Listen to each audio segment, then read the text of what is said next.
Hi guys, I'm Mama Bear to Many. I am mom to 14 children, 12 of those children still at home, and we are in my very dark and echoey bathroom. So today I'm going to go over just this week I'm going over like emergency preps that are like medical, like personal care, all those types of things.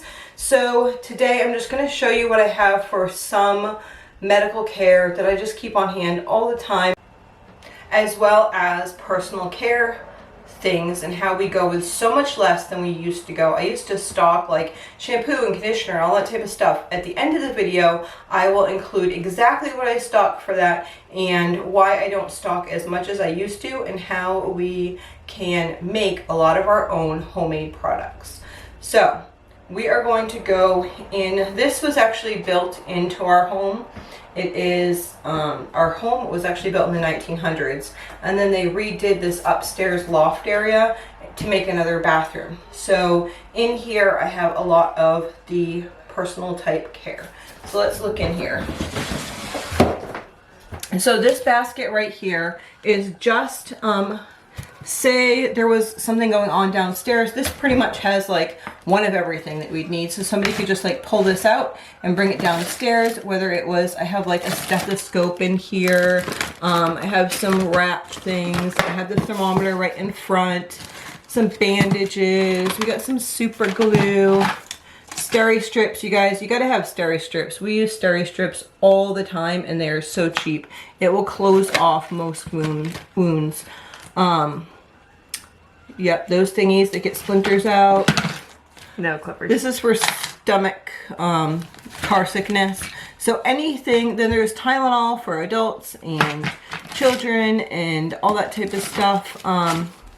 These are really interesting too. They're called oil emulsions. So if you have a, say you have a big cut.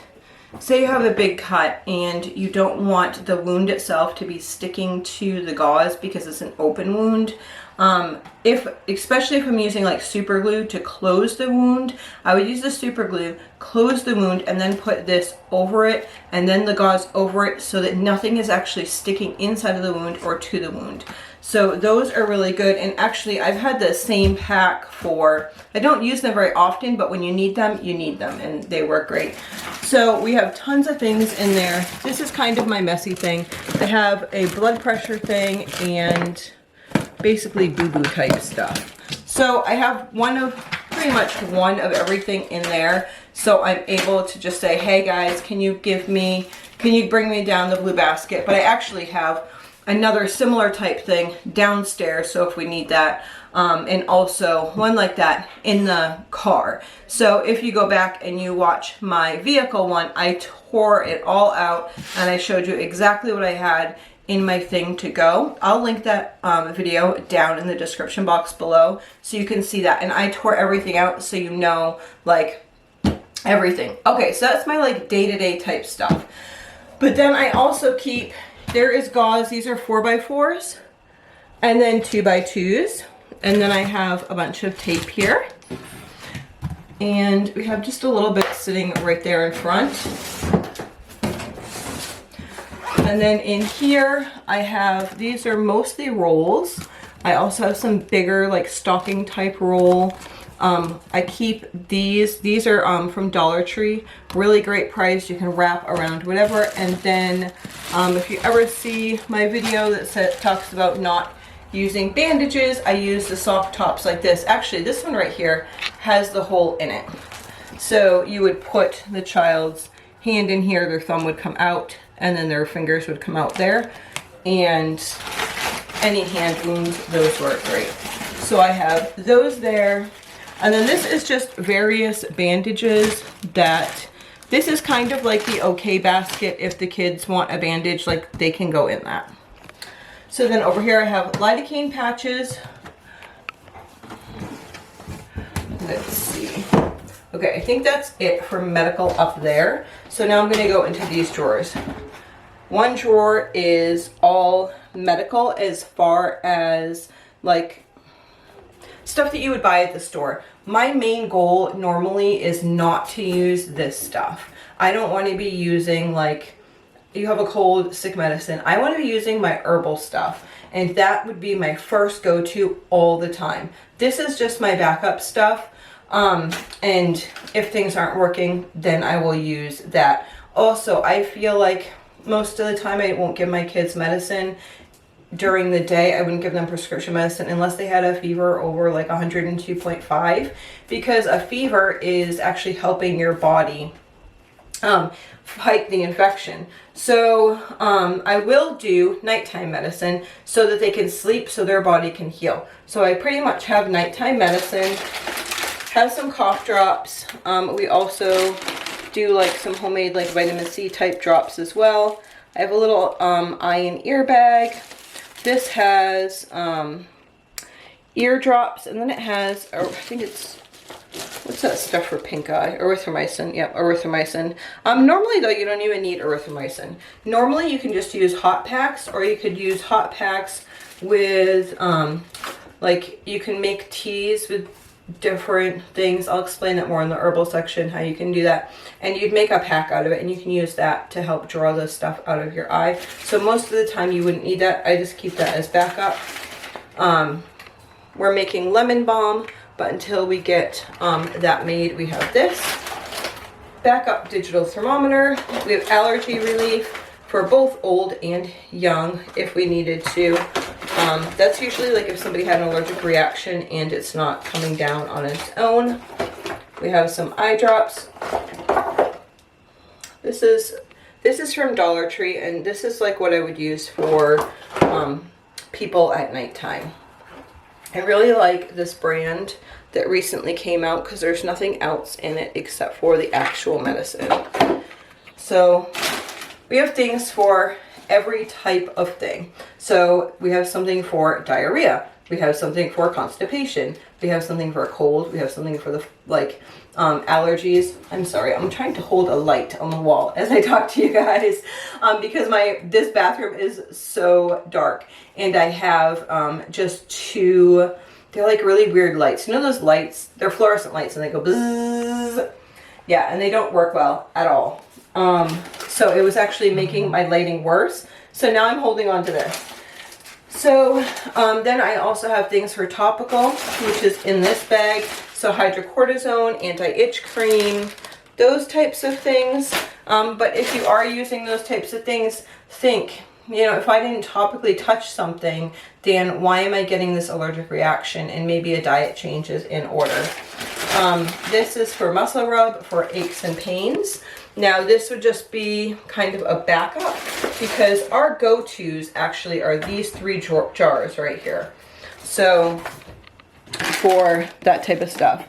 This is a drawing salve, and this has charcoal in it to draw splinters or anything that you need, any infections or whatever out. This is the boo-boo salve, and this is used on absolutely everything. It has calendula and plantain and coconut oil and beeswax. And then this is for aches and pains. This has arnica and cayenne in it, so it's kind of like a warming type thing. And then I do keep a backup butt cream. Professional word, butt cream. Okay, so that's what's in there for those. Then here is all herbal. So I have vitamins in here in this section for things that we would use. I also have some Rolly bottles with like, what are these? Essential oils. So these essential oils are like my good essential oils. I also have other essential oils that I use for making soap, but those are ones that can be like ingested orally as well. So tinctures as well. There's all different types of tinctures that I've made up, and then a couple that I've bought. So like Black Haw. Let's see what else we have. This was actually really good. It's a bronchial thing like that. Yeah, so all the vitamins and stuff are in this drawer. I always like to have at least one backup of something that we might use, but I might actually have, if it's something that I use on a daily basis, then it would be something that I would have like 3 or 4 of. I want to have enough for I like to have 6 months to a year. Some of my supplements I do not have that, but I would like to have 6 months to a year. And then down here, this is just, I'm going to give you a sneak peek of personal stuff. This is deodorants, toothbrushes. I've been actually getting this at Dollar Tree for $1.25, and it is fluoride free. And then here's some oral type products. And I always keep cloves because I like cloves better than like Ambisol or something like that. I always use cloves. The time that I would use like Orajel or Ambisol or something, that would be when it was like a child who was too young to actually put cloves in her mouth. But I do have clove oil that I recently got, so I've been using that instead for tooth pain. So I only have the other stuff for backup. I think that's about it for all my, actually no it's not. No it's not, I just cleaned and organized up here. So I have a lot of my soap making supplies up here, but I have a couple things down here, and these are for like bigger types of emergencies. So in here I have blood pressure, another thermometer. This would be for blood sugar with the blood sugar type thing. All those types of things in there. I have that. This is like emergency activated charcoal. This is any type of stomach bug. It will bind it and it would take it out of your system. So charcoal is like #1 key to that. If we ever needed these, I have a package of these. And then I have some more lidocaine patches. I have some topical gel. I also have some things that would go for our nebulizer. I have some antibiotics just in case. We've never actually needed to use this. Yeah, that doesn't belong in there. I have an EpiPen.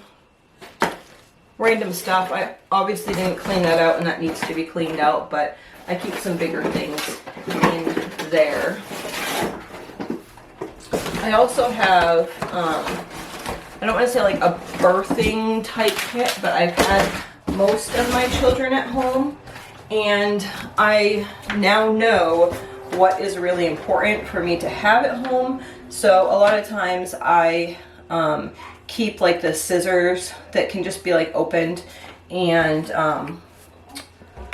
clamps, like belly button clamps and stuff. I keep those here. I also keep things like the Black Haw would be like for miscarriage, and that would be for like miscarriage. So I keep those things. Also Hemholt, I think I had it in here, would be for yeah, this would be like for bleeding after you gave birth, or so you wouldn't like bleed out or anything like that. So, or that's that's something that you would give if you were bleeding too much. So I keep those things on hand. I have given birth at home quite a few times, and we live very rural, so there's not a lot of help out there in a quick manner. So like my husband's delivered a couple of the babies, not because I didn't want my midwife here, not because there was, you know, the hospital's a little bit away and I wouldn't make it, basically. Anyway, so those things are good to keep on hand, even if you're not in the years of having babies and all that type of stuff, because what if one of your children was and you couldn't get to those supplies? Or what if, you know, your neighbor was? I mean, how it'd be great if you had like some skills to help a neighbor or help somebody else. But I think the main thing with the medical supplies is having knowledge, because this is just stuff, right? So I have a bunch of stuff, but if you don't know how to use this stuff, then you're not going to be able to help anyone out.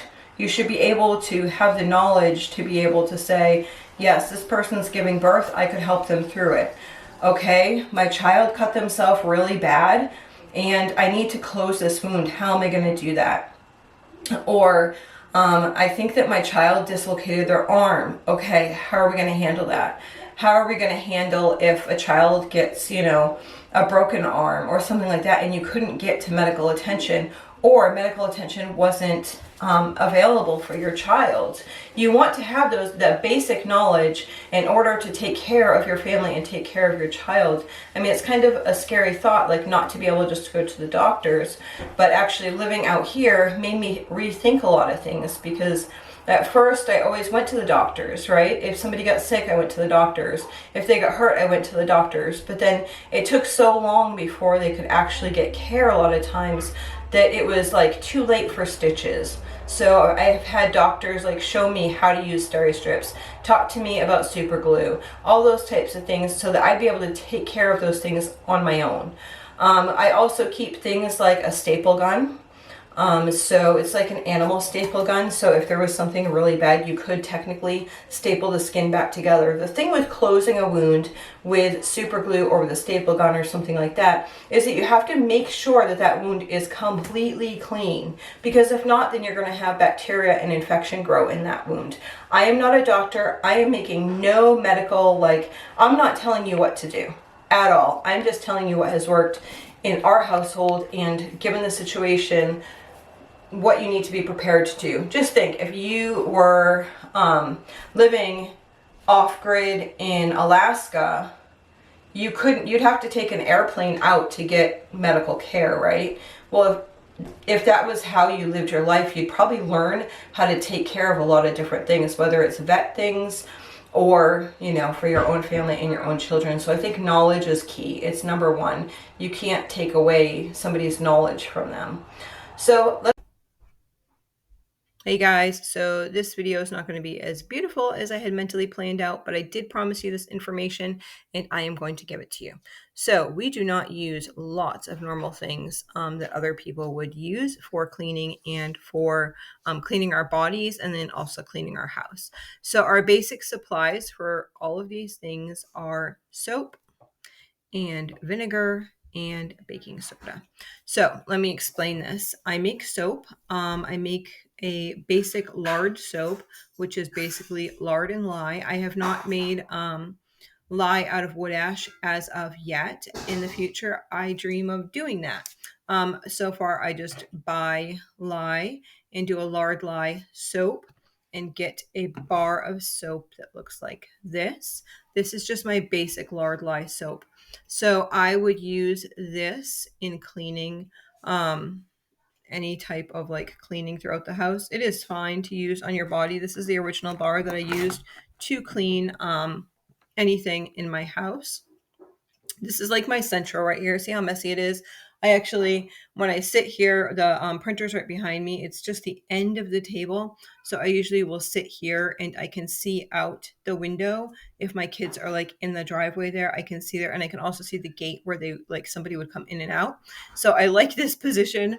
But that said, I have my school folder and menu folder and some Spanish words up here that we're trying to work on, and my calendar of things that we're doing. And yeah, so it looks messy, but this is actually kind of like my little central. So anyway, we wash our body with soap. Since then, we've enjoyed making and selling different types of soaps with different types of oils, but this would work just fine. You can also make shampoo bars if you want to use a shampoo bar.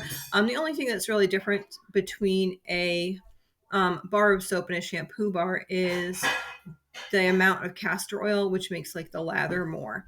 So the castor oil will give you more of a lather. So, and then the herbs or herbal type, essential oils or whatever that you are using in that bar, there's certain essential oils that you could use, if you have dandruff or different things like that. So that would depend, if you wanted to make a personalized bar for shampoo. But overall, I would use this, and this is traditionally, this is what people used, a bar of soap, and just put it around your hair, rinse it off. Now, I will give you a huge warning.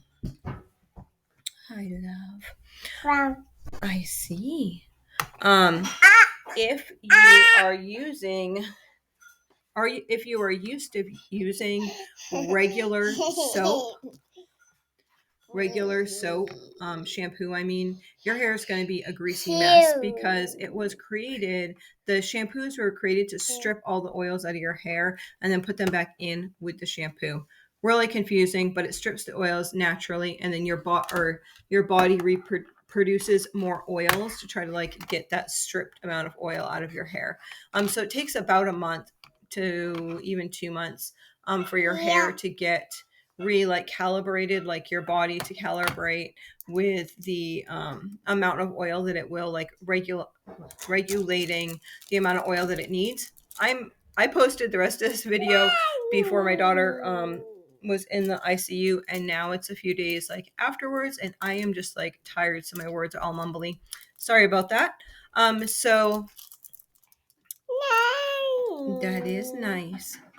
So the soap, you can use any bar of soap recipe. We just have a plain lard one that I just showed you, or you could do fancy or whatever. So basically you're just using that as the bar of soap as shampoo. If you do not make your own soap, you can even use like a Castile, however you say it, like Dr. Bronner's type soap. And you would just put like a very, very little bit, like a drop on your hair or your children's hair. My babies, I used to just use Dr. Bronner's on babies, the baby formula, and just do a drop of that. I've since changed and we're fine using what we have. So soap like that, and then I want to show them. Then we have a bottle like this. I think these are called like a peri bottle. You know, like after you have a baby, they give you these bottles. You can buy them for really cheap at like medical supply. Yes, good girl. At medical supply companies. So I would fill this like a third of the way full with vinegar, and you can use white vinegar or apple cider vinegar. So we make our own apple cider vinegar from, or any type of vinegar, from like the cores and stuff of the apples. And so you can just do that a third of the way full. And then the rest of the way, you're going to put water in it, and that would be your conditioner. Yes. And so you want this one. So that's what we use for our conditioner. So soap for your body, soap for your hair, same old soap. And then we'd have this for the conditioner. You can also, if you have really sweaty people, you could just do a couple of squirts like into like armpit areas, and that would help like neutralize your pH or whatever in that area to start off better. So the next thing I'm going to go over is like deodorant. You can buy aluminum-free deodorant, and we do that. Or you can make your own, or you can just use baking soda. All of what you want to do is fine. You can use baking soda for your teeth, and you can use baking soda for your pits. There's recipes out there to make like toothpaste things and whatever, but if you're talking about like bare basics, this is what you need. Soap, you don't even have to have a peri bottle. Vinegar, so soap, vinegar, or the ability to make vinegar. Baking soda again, and then for cleaning we use vinegar for any type of wipe down type things. Actually, there's been studies done with vinegar and water and how it was more effective than bleach. So if you're looking to really like get the grimy dot whatever, that's good. Oh, I didn't say this either. With vinegar and water, we've actually never had lice. Like head lice, we've never had head lice. And I found out, and we've been around people that did have head lice, and I was wondering why we didn't get head lice when everyone else did. Like the kids were really close. And vinegar actually is a natural like repellent, if you would say, to lice. So yeah, it works out great. At first, it does take some getting used to. I'm not going to lie, like there is some getting used to it. But once you get used to doing it this way, it becomes habit, and it just becomes so easy. It's so cheap. It's not hundreds of dollars a month. I mean, literally, like how much is this going to cost for conditioner? I mean, a whole gallon of, even if you were to buy vinegar, to me, this is totally free. But if you were to buy a whole gallon of vinegar, that's like $3. And you could make 6 months worth of conditioner. bar soap if you get your lard and you're making your own lard and whatever. You're looking at, like, my lard bars cost me about $1 a bar, sometimes cheaper. So you're looking at super cheap, you know, super, super cheap. Baking soda, you can get those big bags, especially for cleaning and that type of stuff. The big bags of baking soda for cleaning. This right here can be used for like teeth and pets. This would be, I mean, you can also, Dollar Tree actually started coming up with like a charcoal type toothpaste, and that works really well. And it has no fluoride in it if you're doing like no fluoride toothpaste.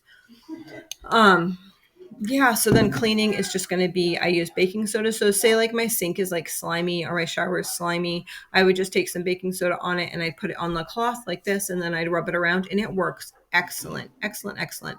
So the things that I am buying right now, aside from this right here, some people like store-bought deodorant.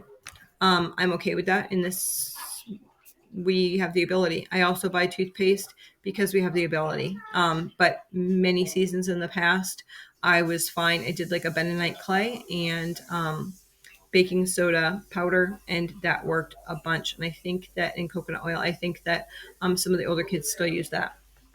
And then for cleaning supplies, we would have vinegar and water, baking soda, and I do buy dish soap, and I do buy toilet bowl cleaner, but it's more for like our water's really hard. So I buy this like lime stuff to get the lime stuff out.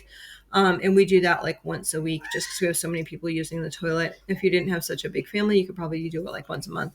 And I just actually get it at Dollar Tree, and it works really well.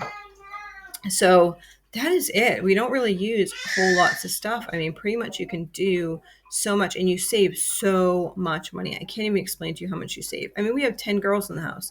Think of how much shampoo we would go through. Yeah, that's lots of dollars. And we're talking about like a bar like this would last our family for like a week. So $1 a week, so $52 a year to do our bodies and our hair for 14 people. I mean, it lasts actually usually more than a week because it's like a harder bar. And then for my laundry soap, I didn't mention that. I just take one of these bars, I grate it all down. I'm sure you've seen like make your own soap videos, and they use the Fel Napa soap. I just use this. And then I use borax and washing soda to go with that. So I use this and then the borax and the washing soda together. And that's how I make my laundry soap. So it becomes really cheap, really affordable. And I hope that you try one of these things out. And if you do, let me know in the comments below, or what you use differently that saves you guys some money. So I hope you enjoyed this video, and I hope you have a blessed day.